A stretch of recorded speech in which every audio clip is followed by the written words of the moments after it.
인간은 자유롭게 태어났지만 어디에나 족쇄가 채워져 있다. 루소 사회계약론의 첫 문장입니다. 무슨 말인지는 정확히 몰라도 이 문장만 들어도 공감이 되시지 않나요? 사회계약론에서 루소는 우리 자신에게 어떻게 정당한 족쇄를 채울 수 있을지 질문합니다. 루소는 매력적이지만 이해하기 까다로운 사상가입니다. 루소는 인간사회 발전에 대해 매우 비관적이고 그가 해결책으로 제시하는 사회계약 역시 들여다볼수록 어렵습니다. 내용을 준비하고 보니 오늘 영상이 매우 어려울 수도 있겠다는 생각이 들었습니다. 그래도 차근차근 루소의 사상을 알아보도록 합시다. 18세기 철학자 루소는 홉스, 로크와 함께 사회계약론의 가장 중요한 철학자입니다. 로크 그리고 홉스와 마찬가지로 루소는 자연상태 그리고 사회계약이라는 틀에서 주장을 합니다. 하지만 이 세 철학자들이 묘사하는 자연상태와 사회계약은 그 내용이 조금씩 다른데요. 루소에게 자연상태는 홉스와 같이 피와 공포로 가득한 곳이 아닙니다. 오히려 자유롭고 평등하고 평화로운 상태입니다. 자연상태의 인간은 거의 동물과 유사한 원시상태의 인간인데요. 이들은 무리짓고 생활하지 않고 독립적으로 살아갑니다. 짝짓기와 같은 목적을 위해 잠시 만나는 것을 제외하고는 자연상태의 인간은 독립적으로 살아갑니다. 이들은 자신이 원하는 행동을 마음껏 할 수 있다는 점에서 자유롭습니다. 또한 어떠한 사회 위계도 존재하지 않기 때문에 평등합니다. 그리고 도덕관념이 생기기 전이기 때문에 악하지 않습니다. 심지어는 자연상태를 벗어난 사람들보다 건강합니다. 루소는 자연상태를 묘사함에 있어 기독교적인 원죄를 부정하고 있다고 할 수 있습니다. 그렇다면 루소는 언제 사람들에게 문제가 생기기 시작한다고 말하는 것일까요? 자연상태와 대비되는 것이 바로 문명사회입니다. 문명사회란 사람들이 사회를 이루고 함께 살아가는 상태를 말합니다. 루소는 사람들이 함께 살아가기 시작하면서부터 문제가 생기기 시작한다고 말하는데요. 보다 정확히 말하면 자연상태에서 사람들이 함께 춤을 추기 시작할 때 문제가 발생하기 시작한다고 말합니다. 문명사회에 들어서면서 발생하는 가장 중요한 문제는 사람들이 서로를 비교하기 시작한다는 것입니다. 사람들은 자신이 다른 사람들보다 더 낫다는 것을 증명하고 싶어 합니다. 루소는 자연상태에서 자신의 생존을 위해 존재한 자기애가 문명사회에서는 자신과 다른 사람들을 끊임없이 비교하는 자기 편애 혹은 이기심으로 변한다고 말합니다. 자연상태에서는 단순히 자신의 생존을 위해 음식과 같은 재화를 원했다면 문명사회에서는 자신이 다른 사람들보다 낫다는 것을 증명하기 위해 물건을 소유하고 싶어 합니다. 그 물건의 본질적인 가치보다 다른 사람들이 그 물건을 얼마나 가치 있게 여기는가가 더 중요해집니다. 이는 사람들과의 관계에서도 마찬가지인데요. 자연상태에서 남성이나 여성의 아름다움은 별 의미가 없습니다. 건강함 정도가 의미가 있겠죠. 하지만 문명사회에서는 다른 사람들이 아름답다고 생각하는 이성을 차지하는 것이 중요해집니다. 자연상태의 자기애는 사람들을 잔인하게 만들지 않습니다. 하지만 자기 편애는 다릅니다. 끊임없이 자신과 다른 사람들을 비교하는 자기 편애는 사람들을 잔인하게 만듭니다. 결코 충족될 수 없는 욕망이기 때문이죠. 앞서 말한 문명사회의 족쇄는 바로 이 자기 편애에서 시작됩니다. 문명사회에서 사람들은 끊임없이 다른 사람들을 의식하고 기회가 있으면 다른 사람들을 지배하려고 합니다. 인간은 자유롭게 태어났지만 어디에나 족쇄가 있다가 무슨 말인지 이해가 되시나요? 루소는 사회계약론을 통해 어떻게 이 족쇄를 정당한 족쇄로 바꿀 수 있을지 질문합니다. 루소는 홉스를 근본적으로 비판하고 있는데요. 홉스는 절대적인 권력을 국가에게 맡겨 사람들의 평화를 지켜야 된다고 주장하지만 루소는 권력과 정당성이 결코 같은 것이 아니라고 말합니다. 홉스의 국가에서는 국가의 절대적인 권력이 사람들의 평화를 도모하기 때문에 권력이 곧 정당성이 된다고 말할 수 있는데요. 하지만 루소는 사람들이 복종해야 되는 국가의 권력 이외에 다른 도덕적 정당성이 필요하다고 주장합니다. 그러니까 루소는 좋은 국가와 나쁜 국가, 그리고 정당한 국가와 그렇지 않은 국가를 구분하고 있는 것입니다.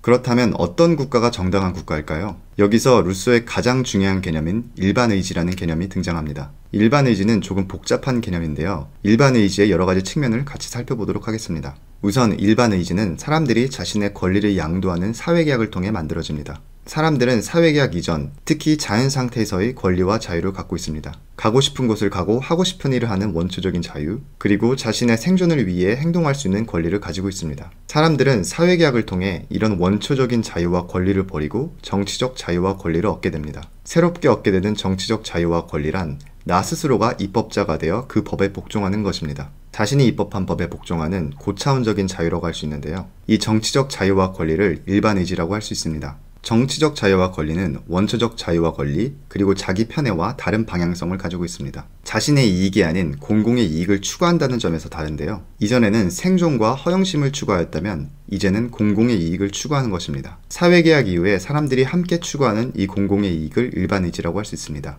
마지막으로 루소는 이 공공의 이익을 함께 추구하는 공동체를 일반의지라고 부르기도 합니다.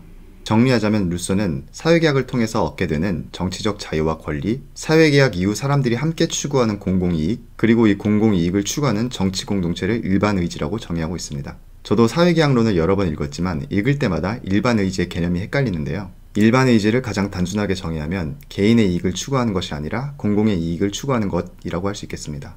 다시 홉스와의 비교로 돌아가 봅시다. 루소는 사회계약을 통해 이전의 원초적 자유와 권리를 포기하지만 새롭게 정치적 자유와 권리를 얻게 되는 정치 공동체가 정당한 공동체라는 주장을 하고 있습니다. 이 공동체에서는 모든 구성원이 입법자이자 그 법을 따르는 사람입니다. 그리고 이 공동체는 사익이 아닌 공공의 이익을 추구합니다. 절대적인 권력만을 이야기하는 홉스의 국가보다 정당성에 대한 기준이 훨씬 높죠. 루소는 이런 조건을 갖춘 국가가 정당한 국가라고 주장하고 있습니다. 오늘 내용이 쉽지 않죠. 원래 루소는 이해하기 까다로운 철학자입니다. 지금까지의 내용도 복잡했지만 그래도 루소의 주장에 대해서 조금 더 생각해 보도록 하겠습니다. 우선 루소의 일반 의지에 대해서 조금 더 생각해 보도록 하겠습니다.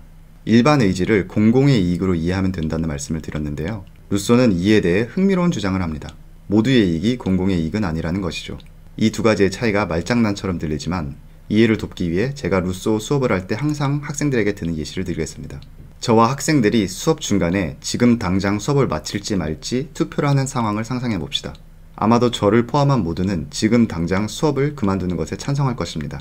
이것이 바로 모두의 이익입니다. 모든 구성원들이 자신이 원하는 바에 투표를 했고 그 투표는 만장일치로 통과되었습니다. 하지만 이것이 진정한 공공의 이익일까요? 루소에 대한 수업을 평소처럼 끝까지 마치는 것이 아마 모두의 진정한 공공이익일 것입니다. 루소는 이처럼 사람들이 모여서 단순히 토의를 하고 결정을 한다고 해서 일반 의지를 만들 수 있다고 하지 않습니다. 일반 의지에 다다르기 위해서는 특정한 조건들이 충족되어야 된다고 말합니다. 우선 사람들은 토의 이전에 진정한 공동체 의식을 가지고 있어야 됩니다. 그리고 그들이 하는 선택과 그 선택의 결과를 충분히 이해하고 있어야 됩니다.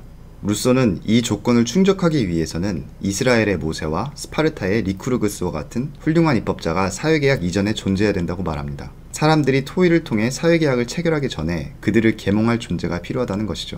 루소의 이 주장은 여러 방향으로 해석될 수 있지만 확실한 것은 루소가 아무 도움 없이 사람들이 자유롭게 토의를 통해 정당한 사회계약을 체결할 수 있는 가능성에 대해 회의적이라는 것입니다. 다음으로 일부 사람들을 강제로 자유롭게 해야 된다는 또 다른 루소의 유명한 주장에 대해 생각해 보도록 하겠습니다. 강제로 자유롭게 한다는 말은 그 자체로 모순입니다. 도대체 무슨 말일까요? 루소는 일반 의지, 즉 정치적 자유를 얻기 위해서는 원초적인 자유를 포기해야 된다고 말합니다. 단 한 사람이라도 참여하지 않는다면 그것은 일반 의지가 될 수 없습니다. 일반 의지는 진정한 공공의 이익이 되어야 되기 때문입니다. 하지만 일부 사람들이 이 일반 의지에 참여하는 것을 거부하면 문제가 생깁니다. 루소는 이런 사람들을 강제로 자유롭게 해야 된다는 주장을 하고 있는 것입니다. 그들이 원초적인 자유를 포기하고 정치적인 자유를 얻을 수 있도록 강제해야 된다는 것입니다. 그러니까 저차원적인 자유를 포기하고 고차원적인 자유에 동참할 수 있도록 해야 된다는 것입니다. 이 또한 예를 들어보겠습니다. 군복무가 좋은 예라고 생각하는데요. 군복무를 하면 자유에 여러 차원이 있다는 것을 이해하게 됩니다. 저 역시 군복무를 했지만 군복무는 우리나라의 자유를 지키기 위해서 하는 것입니다. 하지만 역설적으로 이 과정에서 나의 원초적인 자유를 빼앗기게 됩니다. 내가 하고 싶은 것을 못하고 먹고 싶은 것을 못 먹습니다. 그리고 지시에 복종해야 하죠.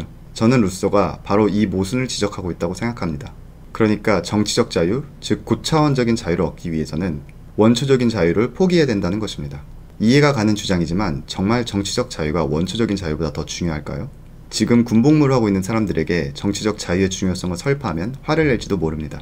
제가 군복무의 예를 들었지만 이런 자유의 다양한 측면은 정치 철학에서 중요한 주제입니다.